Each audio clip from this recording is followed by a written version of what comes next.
దుబాయ్లో ఇళ్ల ధరలు హైదరాబాద్లో మాదిరిగానే ఉన్నాయని, హైదరాబాద్లో ఇప్పుడు సామాన్యులు 2 కోట్ల నుంచి 3 కోట్ల వెచ్చించి అపార్ట్మెంట్ కొంటే అదే ధరకి దుబాయ్లో అంతకంటే మంచి ఇల్లు దక్కుతున్నాయి అనేటువంటి వార్తలు వస్తూ ఉన్నాయి.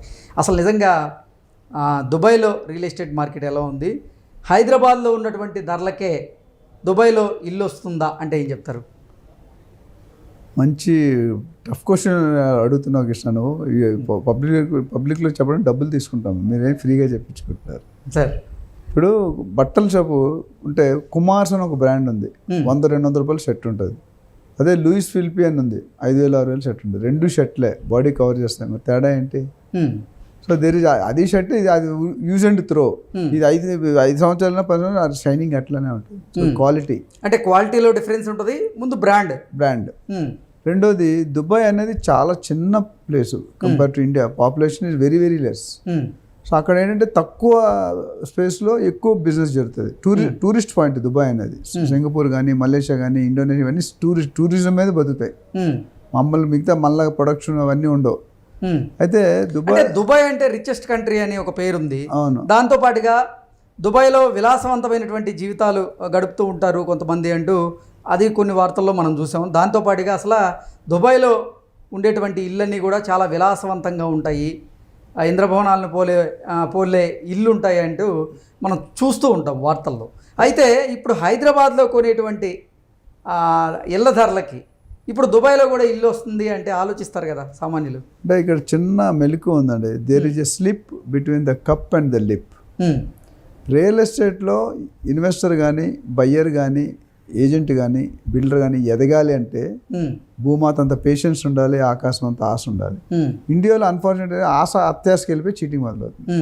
దుబాయ్లో ఆ ప్రాబ్లం లేదు. దుబాయ్లో బిల్డర్ తరపున government is giving security, catch point. ఇక్కడ లేదు. ఇక్కడ నువ్వు ఏదైనా ఏజెంట్ ఏదైనా ఇస్తే నెక్స్ట్ రోజు ఫోన్ ఎత్తాడు. బిల్డర్ కడితే బోర్డు ఉంటుందో తిప్పేస్తాడో తెలియదు. దుబాయ్లో ఏంటంటే భిన్నంగా వరల్డ్ సెంటర్ అది. దుబాయ్ వరల్డ్ ట్రేడ్ సెంటర్లో ఉంటుంది. అందరి దేశాలు అక్కడికి వస్తారు. బిజినెస్ హబ్ అది. అక్కడ ఏమవుతుందంటే స్టూడియో అపార్ట్మెంట్ మీరు ఏదైతే 1.5 crores 1.6 crores అంటున్నారు, మినిమం ఎస్టిమేషన్ 1.5. నువ్వు నేను కూడా కొనుక్కోవచ్చు కావాలనుకుంటే. కానీ ఆ స్టూడియో అపార్ట్మెంట్ అంటే ఒకటే రూమ్ ఉంటుంది, అందులోనే టాయిలెట్ ఉంటుంది, అందులోనే మంచం ఉంటుంది, అందులోనే కిచెన్ ఉంటుంది. అక్కడ ప్లేస్ తీసుకో, నేనేమైనా తక్కువ చిన్న ప్లేస్, పాపులేషన్ పెరిగిపోతున్నారు, మన వాళ్ళు ఇల్లు సెటిల్ అవుతున్నారు, మిగతా దేశాల్లో వస్తున్నారు నైబరింగ్. సో తక్కువ ప్లేస్లో ఎక్కువ మంది ఉన్నారు కాబట్టి మనకి 3 bedroom ఫ్లాట్ 4 bedroom అంటే వన్ రూమ్లోనే అంతే. అది కూడా అంతే 80-70 వేలు రెంట్. మీరు 1,50,00,000 పెట్టి కొనుక్కుంటే 80,000. ఎందుకు ఇక్కడ అపార్ట్మెంట్లో 3 కోట్ల రూపాయలు పెట్టి ఇల్లు కొనుక్కున్నా, అపార్ట్మెంట్ రెంట్ రావట్లేదు. అదే ధరకి దుబాయ్లో కూడా విలాసవంతమైనటువంటి భవనం వస్తుందని దీన్ని నేను కూడా దుబాయ్ మార్కెట్ చేస్తాను. కొద్దిగా తేడా ఉంది. మీరు నేను చెప్పిన ఆప్షన్ ఒపీనియన్ అనేది తప్పు కొద్ది. ఎందుకంటే దుబాయ్ వచ్చే ఏరియా 300-400-500 square feet ఉంటుంది. అదే కాస్ట్ మనకి 1,500-2,000 square feet వస్తుంది. కానీ రెంట్లో మనం 1 కోటి రూపాయలు పెడితే 25,000 రెంట్ వస్తుంది. అక్కడ 1,50,00,000 పెడితే 80-90 వేలు వస్తుంది. అక్కడ cost of living is very high. ఇప్పుడు అక్కడ ఉన్న శాలరీస్ వేరు. ఇప్పుడు అమెరికాలో ఇక్కడ బెంగళూరుకి ఇక్కడే తేడా ఉంది. వైజాగ్ తెలుసా, వైజాగ్ కాస్ట్ ఎక్కువ ఉంటుంది, హైదరాబాద్ కాస్ట్ ఎక్కువ ఉంటుంది. నీ ప్రకారం సిటీ క్యాపిటల్ హైదరాబాద్ కదా, కానీ వైజాగ్లో కాస్ట్ ఆఫ్ లివింగ్. ఇంతకీ దుబాయ్లో ఇల్లు కొనడం బెటరా లేదంటే హైదరాబాద్ చుట్టుపక్కల ఇల్లు కొనడం బెటరా అంటే ఏం చెప్తారు? ఇది చాలా టిపికల్గా. ఎందుకంటే మనకున్న ఫైనాన్షియల్ స్టాటస్ ఏంటి అది ఇంపార్టెంట్. నువ్వు స్పేర్ హౌస్ ఇన్వెస్ట్మెంట్ అక్కడ వెళ్ళి ఉంటావా, నువ్వు ఇన్వెస్ట్మెంట్ కొనుక్కోవాలి. ఇన్వెస్ట్మెంట్ అయితే డెఫినెట్గా ఇట్ ఇస్ సేఫ్. ఆ డబ్బులు స్పేర్ డబ్బులు ఉండాలి. లోన్ తీసుకొని కొంటున్నావా, డైరెక్ట్ కొనుక్కుంటావా, నువ్వు ఏదైనా ప్రాపర్టీ అమ్మితే డబ్బులు వచ్చిందా, లేదా నీ బిజినెస్లో బోనస్ వచ్చిందా, బొనాంజా వచ్చిందా, దాని బట్టి నీకున్న పరిస్థితి ఫైనాన్షియల్ స్ట్రెంగ్త్ బట్టి డెసిషన్ తీసుకోవాలి. రెండూ కరెక్టే. అందరూ దుబాయ్లో కొనుక్కోలేదు. ఎంతమంది ఇప్పుడు మన 150 కోట్లు ఉన్న ఇండియాలో ఎంతమంది దుబాయ్లో కొనుక్కున్నారు? షారూక్ ఖాన్ గారు, అమితాబ్ బచ్చన్, వాళ్ళతో మన పోలి అదానీ, అంబానీ వీళ్ళు ఉంటారు. ఇప్పుడు దుబాయ్లో కనుక ఇల్లు కొనాలి అంటే దుబాయ్ పౌడై ఉండాల్సిన అవసరం లేదు. అవసరం లేదు, కంపల్సరీ అవసరం లేదు. ఎవరైనా కొనుక్కోవచ్చు. ఇండియా ఇప్పుడు మీరు చూసుకుంటే ఎవ్రీ వీక్ స్టార్ హోటల్లో, తాజ్ కృష్ణ, గ్రాండ్ కాకతీయ ఇట్లలో every week on and hour ఒక కంపెనీ వచ్చి మార్కెటింగ్ చేసుకుంటారు. Star exactly. అంటే దుబాయ్ నుంచి ఎన్నో రియల్ ఎస్టేట్ సంస్థలు ఇక్కడికి వచ్చి ఇక్కడ రియల్ ఎస్టేట్ షోను కూడా కండక్ట్ చేస్తున్నారు. నాకున్న గత 10-15 సంవత్సరాల ముందు ధమాక్ అని ఒక కంపెనీ, అది ఒక్కటే వచ్చేది. ఇప్పుడు ధమాక్ లాంటి 10 కంపెనీలు వస్తున్నాయి. నాకు ఎవ్రీ వీక్ కాల్ వస్తుంది, sir free seminar star hotel high tea, 10 items పెడతాడు, గంట సేపు మాట్లాడి మనం కొనిపించడానికి ట్రై చేస్తాడు. నేను చాలా వాటికి వెళ్ళాను. అయితే తప్పని కాదు. దుబాయ్లో ఒక మంచి పాయింట్ ఏంటంటే ప్రాపర్టీ లీగాలిటీలో 100% పర్ఫెక్ట్ ఉంటారు. రేపు బిల్డర్ ఫెయిల్ అయ్యే బిల్డర్ ఫెయిల్ అయితే అటు జైల్లోకి వెళ్తాడు. ఓకే. అండ్ బిల్డర్ మన కమిట్మెంట్ ఇచ్చి ఫెయిల్ అవుతాడు. అక్కడ బిల్డర్ ఇవ్వడు, కమిట్మెంట్ గవర్నమెంట్ ఇస్తుంది. ఓకే. మీరు 30-40% హ్యాండ్ ఓవర్ తగ్గకుండా అప్పుడు కట్టొచ్చు, లేదా మధ్యలో అమ్మేసుకోవచ్చు. అప్రిషియేషన్ బాగా జరుగుతుంది. అంటే టూరిజం అదేంటి దానికి రెంట్కి ఎలాగిస్తారు, టూరిస్ట్ వచ్చే గెస్ట్లకి ఉండడానికి ఇస్తారు. ఇక్కడ కూడా మన రిసార్ట్లో అది వచ్చింది. ఫామ్ హౌస్ రిసార్ట్లో ఏం చేస్తారు, అద్దెకి ఇచ్చేసి మెయింటెనెన్స్ చేసి సగం డబ్బులు మెయింటెనెన్స్ తీసుకుని సగం డబ్బులు ఓనర్కి ఇస్తున్నారు.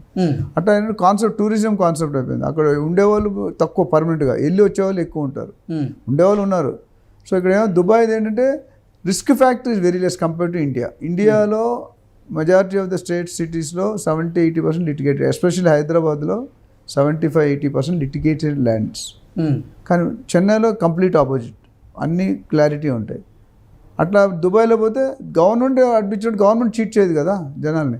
సో గవర్నమెంట్ నీకు హామీ ఇస్తుంది, నీకు ఏదైనా బిల్డర్ తప్పు చేస్తే నేను నీకు సపోర్ట్ చేస్తాను, నేను నీకు హామీ అంటున్నారు. అప్పుడు అందుకని కళ్ళు మూసుకొని కొనేస్తున్నారు.